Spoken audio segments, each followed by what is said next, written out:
Hello everyone, how are you all doing? I hope all of you are doing great. So as you all know that we are doing chapters from class 6 new NCERT for English. The name of the textbook is Purvi. So unit 1 के सभी chapters हमने cover कर लिए हैं, मतलब सभी parts cover कर लिए हैं. यूनिट 2 फ्रेंडशिप के दो पार्ट्स हम कर चुके थे, the unlikely best friends, a friends prayer. The chair को इस वीडियो में हम स्टार्ट कर रहे हैं. तो ये पार्ट 4 है, एक और पार्ट आएगा पार्ट 5. और उससे पहले अगर अभी तक आपने सभी वीडियोस नहीं देखी हैं तो all the links are there in the description box, please go through that. चलिए अब चैप्टर स्टार्ट करते हैं, द चेयर. सो चैप्टर कहानी स्टार्ट करने से पहले कुछ एक्सरसाइज है, एक एक करके सॉल्व करते हैं, फिर कहानी को रीड करेंगे. Let us do these activities before we read. क्या एक्टिविटी है? पहला क्वेश्चन है, write two words that come to your mind when you think of friendship. जब आप फ्रेंडशिप के बारे में सोचते हैं तो आपके दिमाग में कौन से दो वर्ड आते हैं, तो वो आपको बताना है. तो जैसे मेरे दिमाग में आता है वेल विशर एंड ऑनेस्ट, मतलब ईमानदार होना चाहिए दोस्त, और वेल विशर, भलाई एक दूसरे की सोचने वाला होना चाहिए. तो ये दो वर्ड मुझे सही लगते हैं. आपको क्या लगता है वो बताना है. फिर है, now find some more words that are related to friendship from grid given below. You can search horizontally or vertically.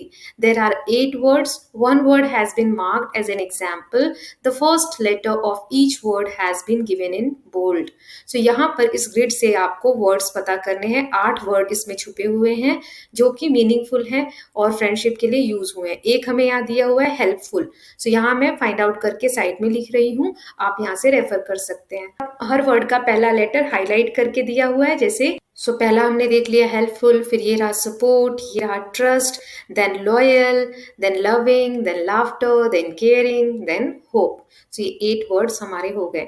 Next है, fill in the blanks to complete the word which mean the same as friend और friends with the help of meaning. हमें एक तरफ meaning दिए गए हैं और एक तरफ ब्लैंक्स के साथ कुछ वर्ड्स दिए गए हैं. इन वर्ड्स को हमें लेटर फिल करके कंप्लीट करना है मीनिंग के हिसाब से. मैं सही वर्ड लिख दूंगी, आप लेटर्स फिल कर लीजिएगा. ओके, तो पहला है, अ person who you do things together with. आप ऐसे व्यक्ति के साथ काम करना पसंद करते हैं तो उसको हम क्या कहते हैं? यहाँ आएगा पार्टनर. तो पार्टनर की स्पेलिंग आप सही से लिख लीजिएगा. फिर है, an informal word for friend. Friend के लिए हम इनफॉर्मली एक वर्ड यूज करते हैं, क्या बोलते हैं? बडीज. बडीज बोलते हैं ना. Then a person who you spend a lot of time with, जिसके साथ आप बहुत सारा समय स्पेंड करें, उसको क्या कहते हैं? Companion. Companion. Then children who are in the same class as you at school. School में आप जिस क्लास में हैं, जो बच्चे आपके साथ पढ़ते हैं, उनको क्या कहा जाता है? क्लासमेट्स. क्लासमेट्स, सहपाठी. ओके, हिंदी में सहपाठी कहते हैं. Now there are so many words for a friend. What do you call a friend in your own language. Friend के लिए इतने सारे वर्ड्स हैं. आप फ्रेंड्स को क्या बोलते हैं आपकी लैंग्वेज में, वो बताना है. जैसे I call my friend as dost और सहेली इन माई ओन लैंग्वेज. दोस्त बोलते हैं, सहेली बोलते हैं अगर फीमेल फ्रेंड्स है तो. आप क्या बोलते हैं वो आप बताएंगे. हमने एक्सरसाइज देख ली, अब स्टोरी रीड करते हैं. The chair. Let us just read. First part है इसका. There was a boy called Mario who love to have lots of friends. He showed off a lot, always talking about how many friends he had at school and how he was so friendly with everyone. यहाँ पर ये जो बच्चा है इसका नाम है Mario. इसको ऐसा फील होता है कि इसके पास बहुत से फ्रेंड्स हैं, तो वो शो ऑफ करता है. शो ऑफ करना मतलब बोस्टेड, कहते हैं ना, बढ़ा चढ़ाकर चीजों को बोलना. वो बोस्टेड यानी कि बहुत ज्यादा बढ़ा चढ़ाकर लोगों को बताता है कि मेरे तो बहुत से फ्रेंड हैं और मेरा जो नेचर है वो फ्रेंडली है, मैं तो सबके साथ फ्रेंडली हो जाता हूँ. एक दिन की बात है. One day his grandfather said to him, Mario I bet you a fruit chaat. I bet you मतलब मैं तुमसे शर्त लगाता हूँ कि अगर तुम हार गए तो तुम फ्रूट चाट खिलाओगे और मैं हारा तो मैं तुम्हें फ्रूट चाट खिलाऊंगा. तो फ्रूट चाट की एक शर्त लगती है, किस बात के लिए? दादाजी बोलते हैं, you don't have as many friends as you think you have. I am sure many of them are nothing more than companions और पार्टनर्स.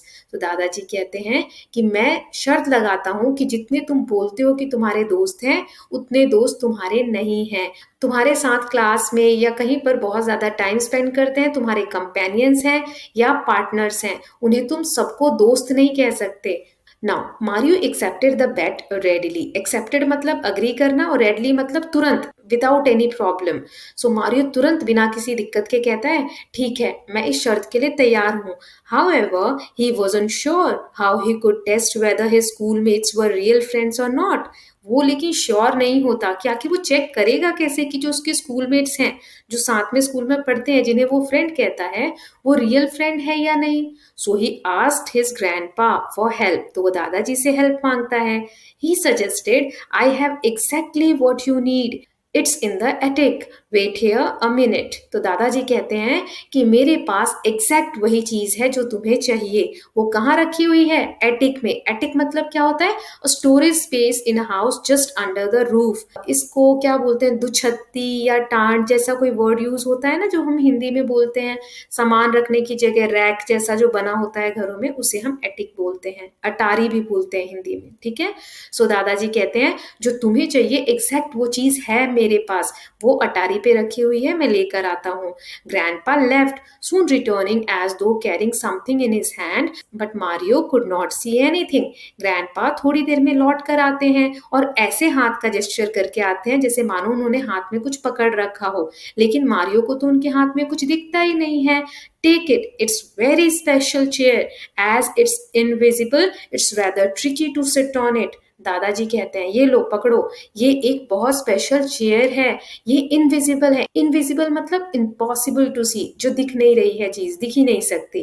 तो दादाजी कहते हैं ये बहुत स्पेशल चेयर है क्योंकि ये दिख नहीं रही है, इस पे बैठना बहुत ट्रिकी है। ट्रिकी मतलब कि इजिली आप नहीं बैठ पाओगे, but if you take it to school and manage to sit on it, then the magic will work and you will be able to tell who your real friends are. लेकिन अगर आप इसे अपने school ले गए और इस पे बैठने की कोशिश की, अगर बैठ गए, तो फिर आपको ये मैजिक दिखाएगा कि कैसे आप पता कर सकते हो कि आपके रियल फ्रेंड्स कौन हैं। आई होप आपको कहानी अच्छी लग रही होगी, मुझे तो बहुत अच्छी लग रही है। चलिए अभी तक जितना रीड किया उस बेसिस पे कुछ क्वेश्चंस हैं, लेट अस डिस्कस, फिर आगे रीड करेंगे। पहला है, Mario was very proud of having so many friends, state whether true और फॉल्स। कि ये सही है स्टेटमेंट या गलत है? ट्रू, क्योंकि हाँ उसको प्राउड तो था कि उसके पास बहुत से दोस्त हैं। Then what did the grandfather take from the attic, grandfather क्या लेकर आए एटिक से? So grandfather took invisible chair from the attic, grandfather एक इनविजिबल मैजिकल चेयर लेकर आए। Will Mario face any challenge, क्या लगता है आपको मारियो को उस चेयर से कोई प्रॉब्लम आएगी? So yes, I think he will face challenge while showing magic, मुझे लगता है कि जब वो मैजिक दिखाएगा स्कूल में जाकर तो उसको कुछ तो प्रॉब्लम्स जरूर फेस करनी पड़ेंगी। फिर नेक्स्ट है, will Mario be able to use the magic, क्या मैरियो मैजिक कर पाएगा उस चेयर के through? So I think after trying he will be able to use the magic at last, मुझे लगता है कि वो कोशिश करेगा स्कूल में जाकर और लास्ट में मुझे लगता है वो मैजिक कर लेगा। आपको क्या लगता है? आप कमेंट सेक्शन में बता सकते हैं या फिर अपनी बुक में यही आंसर लिख सकते हैं। Okay, now let's read the part 2। Mario, brave and determined, took the strange invisible chair and set off for school. At break time, he asked everyone to form a circle. He put himself in the middle with his chair. Nobody move, you are about to see something amazing. So determine मतलब क्या होता है? Firm and decision, जो सोच लिया वही करेंगे, एकदम अपने डिसीजन पे कायम रहना। अमेजिंग मतलब वेरी सरप्राइजिंग, बहुत एक आश्चर्यजनक कोई चीज, ठीक है। सो मारियो बहुत ब्रेवली और डिटर्मिन मतलब एक अपने डिसीजन पे कायम रहना। सो उसने डिसीजन ले लिया कि ठीक है वो ये चीज करेगा, तो बहुत साहस के साथ ब्रेवली उसने क्या किया, वो चेयर ली जो इनविजिबल चेयर थी, उसने ऐसा प्रिटेंड किया कि वो उसको उठा रहा है और लेकर स्कूल गया। जब ब्रेक टाइम आया तो उसने सबको कहा कि एक सर्कल बनाओ और वो बीच में खुद उस चेयर के साथ खड़ा हो गया। देन सबको बोला कि अब तो मूव मत करना, यहाँ से हिलो मत कोई भी, कुछ एक अमेजिंग चीज होने वाली है। अमेजिंग मतलब बहुत surprising. Okay, then Mario tried sitting on the chair, having difficulty seeing it, he missed and fell straight on to his back side. His classmates had a pretty good laugh. Mario बहुत कोशिश करने लगा उस chair पे बैठने की, जब उसको डिफिकल्टी फील होने लगी तो वो ट्राई करते करते क्या हुआ, वो मिस कर गया, मतलब सही से नहीं बैठ पाया और सीधे ही वो अपने पीठ के बल गिर गया। सो उसकी क्लासमेट हंसने लग गए। Wait wait, just a slight technical problem, he said, trying again. जब सब हंस रहे थे तो मारियो ने कहा, रुको रुको, ये कुछ तकनीकी खराबी है, कुछ टेक्निकल प्रॉब्लम है, मैं फिर से दोबारा कोशिश करता हूँ। सो ऐसा क्यों कहा होगा मारियो ने? ऐसा इसलिए कहा होगा क्योंकि उसे बिल्कुल यकीन था कि दादाजी ने कहा है ये चेयर वर्क करेगी तो जरूर करेगी, है ना। But again he miss the seat, causing more surprise looks and laughter. कोशिश करने के दौरान वो फिर से गिर गया, जिसकी वजह से सभी लोग सरप्राइज हो गए और ज्यादा हंसने लग गए। Mario wouldn't give up, he kept trying to sit on the magic chair and kept falling to the ground until suddenly he tried again and didn't fall. So Mario फिर भी, सब हंस रहे थे लेकिन उसने हिम्मत नहीं हारी। wouldn't give up, give up करना मतलब हिम्मत हार जाना। So he wouldn't give up, उसने हिम्मत नहीं हारी और वो कोशिश करता रहा जब तक वो गिरे जा रहा है, लेकिन कोशिश करता रहा बैठने की, जब तक कि एक बार ऐसा हुआ कि वो ट्राई कर रहा था और वो गिरा नहीं। This time he set hanging in mid air, उसके बाद वो बिल्कुल बीच में हवा में ऐसा लग रहा था कि झूल रहा है और उस चेयर पे बैठ गया। सो आगे रीड करते हैं। Then he finally experience the magic that his grandfather had been talking about. एकदम से उसको एक्सपीरियंस हुआ, एक्सपीरियंस मतलब फेल्ट, उसको फील हुआ कि जो मैजिक दादाजी उसको दिखाना चाहते थे। क्या मैजिक था वो? Looking around, Mario saw Guneet, Asma and Deepa, three of his buddies holding him up so he wouldn't fall. उसने देखा कि उसके तीन फ्रेंड गुनीत, अस्मा एंड दीपा, इन तीनों फ्रेंडों ने उसको होल्ड कर रखा है, पकड़ के रखा है ताकि इस बार वो ना गिरे। Meanwhile many others he had thought of as friend had done nothing but made fun of him, enjoying each and every fall. बाकी के जो लोग थे जिन्हें वो दोस्त मानता था, वो कुछ भी मदद नहीं कर रहे थे जब वो गिर रहा था, बल्कि सिर्फ और सिर्फ हर बार गिरने पर उसका मजाक उड़ा रहे थे, हंस रहे थे। Living with his three friends, he explained to them how his grandfather had so cleverly thought of a way to show him that true friends are those who care for us. So उसके बाद वो अपने उन तीनों दोस्तों के साथ जो उसको बचा रहे थे जाने लगा और उनको एक्सप्लेन करता है कि कैसे उसके दादाजी ने क्लेवरली मतलब कि चालाकी से ये कुर्सी का एग्जाम्पल देकर उसे कितना अच्छा तरीका बताया कि पता चल पाए सभी हमारे ट्रू फ्रेंड्स नहीं होते हैं।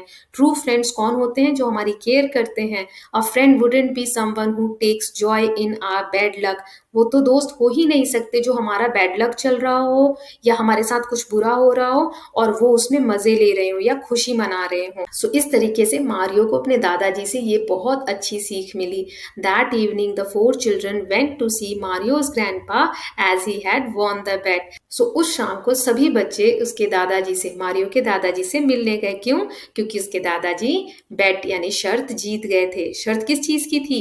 दे had a great time listening to stories and eating a lot of fruit chaat. Fruit chaat की शर्त लगी थी, है ना। सो दादाजी जीत गए थे, सभी बच्चे मिलने गए, उनसे बहुत सारी कहानियां सुनी और फ्रूट चाट एंजॉय किया।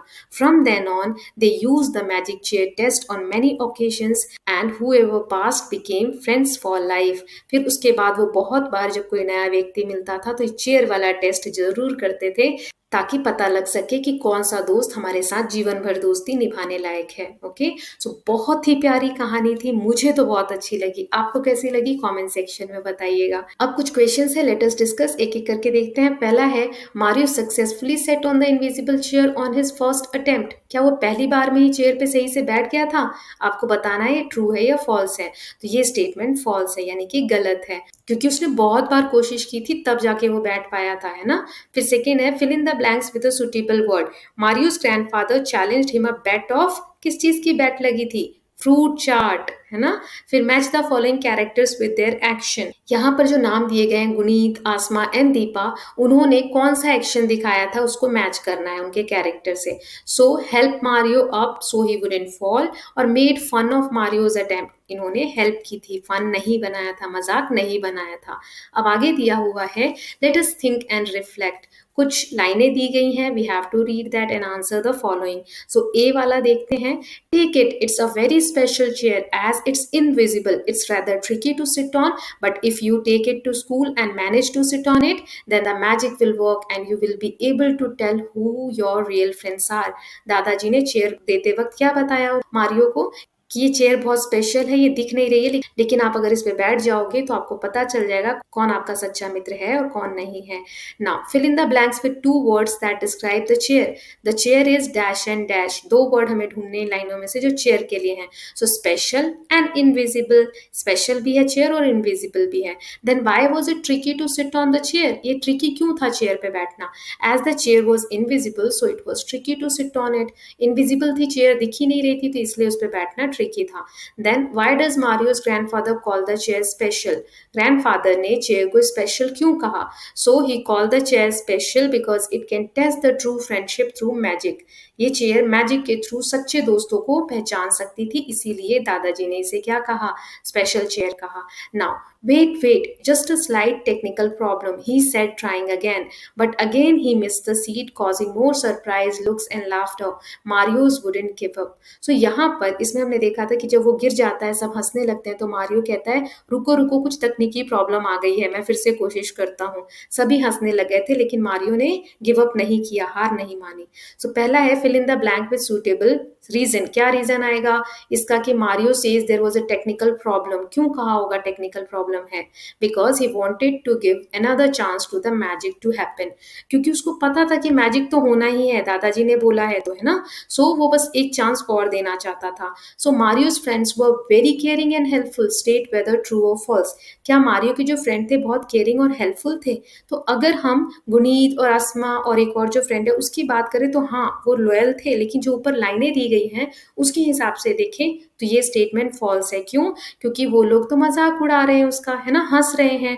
तो यहाँ पर जो फ्रेंड्स की बात की गई है तो ये स्टेटमेंट फॉल्स है, वो केयरिंग और हेल्पफुल नहीं थे। Now choose the correct option to complete the sentence. Mario wouldn't give up, this show he is. Mario ने गिव अप नहीं किया, हार नहीं मानी। इससे उसकी कौन सी क्वालिटी पता चलती है? स्ट्रॉन्ग विल्ड, यानी वो अंदर से बहुत मजबूत है, स्ट्रॉन्ग इरादे का है, सपोर्टिव है, लविंग है या हार्ड वर्किंग है? सो पहला स्ट्रॉन्ग विल, यानी वो मजबूत इरादे का इंसान है, मतलब उसको कोशिश करने से डर नहीं लगता और वो पूरा डिटर्मिन्ड हो जाता है, अगर कोई डिसीजन ले लिया तो वो उस पर टिका रहता है। Now next is answer the following question. कुछ क्वेश्चंस है, देखेंगे एक एक करके। पहला है what was the bet about? Bet किस चीज की लगी थी? So the bet was about to test whether schoolmates of Mario were real friends और नॉट। इस बात की शर्त लगी थी कि स्कूल के जो दोस्त हैं मारियो के वो रियल फ्रेंड्स हैं या नहीं है। Then what happened when Mario sat on the chair for the first time? जब मारियो पहली बार चेयर पे बैठा तो क्या हुआ था? He missed and fell straight on to his back side, वो अपने पीठ के बल गिर गया था। Then how was Mario able to find his real friend? कैसे मिले उसको real friend? He found real friends with the help of invisible chairs magic. जो जादुई वो चेयर थी उसकी मैजिक से उसे रियल फ्रेंड का पता चला। Then do you think the magic chair test was good? Why do you say so? आपको क्यों लगता है कि मैजिकल चेयर का जो टेस्ट है सच्चे दोस्त पहचानने का, ये सही है या गलत है? तो yes, the magic chair test was good, ये अच्छा है मेरे हिसाब से। तो क्योंकि because it helps in finding the real friend, क्योंकि इससे हमारे सच्चे दोस्तों का पता चलता है। Then what does friend for life mean to you? आपको जीवन भर जो दोस्त मिलेंगे उससे आप क्या समझते हैं? So a friend for life is somebody that loves you for who you are. A friend wouldn't be someone who takes joy in our bad luck. जो फ्रेंड फॉर लाइफ होते हैं वो हमें इसलिए पसंद करते हैं, हम जिस भी कंडीशन में है, जैसे भी हैं, हमारी कमियों के साथ भी हमें पसंद करते हैं, वो हमें चेंज नहीं करते। और अगर हमारा कोई बैड लक चल रहा है तो उसमें एंजॉय भी नहीं करते, वो खुश नहीं होते। सो इसको हम कहते हैं फ्रेंड फॉर लाइफ, या मेरे हिसाब से ये मतलब है। Then the grandfather's idea help Mario find his real friend. Mention any other way that would help you find out who are your real friends. कोई और तरीका बताइए, दादाजी ने जो तरीका बताया उसके अलावा, जिससे कि आप सच्चे दोस्तों की पहचान कर सके। तो एक मैं एग्जांपल दे रही हूँ, real friend celebrates your accomplishment and congratulate you for that. अगर आप जीवन में कुछ अकम्पलिश करते हैं, कुछ पाते हैं, कुछ सक्सेस हासिल करते हैं, तो जो रियल फ्रेंड होगा वो आपकी सक्सेस में खुश होगा, आपको कॉन्ग्रेचुलेट करेगा और आपके साथ उस चीज में पार्टिसिपेट करेगा। ऐसा नहीं कि वो चिढ़ेगा या जेलस होगा आपसे, है ना। सो ये एक टेस्ट हो सकता है। ओके स्टूडेंट्स, सो ये यूनिट 2 का पार्ट 4 हमने कंप्लीट कर लिया है। द चेयर स्टोरी रीड की और कुछ एक्सरसाइज भी करी। जो रह गई है एक्सरसाइज वो पार्ट 5 लास्ट पार्ट हम चैप्टर का देखेंगे उसमें कवर कर लेंगे। आई होप आपको ये वीडियो अच्छी लगी होगी। सभी चैप्टर्स के लिंक्स डिस्क्रिप्शन बॉक्स में है, please go through that. Okay, other subjects ki bhi. So we'll meet in the last part 5 of this unit 2. Till then, please take care of yourself, keep learning, keep revising, and don't forget to subscribe Kalyan TV channel for more such videos. Thank you so much.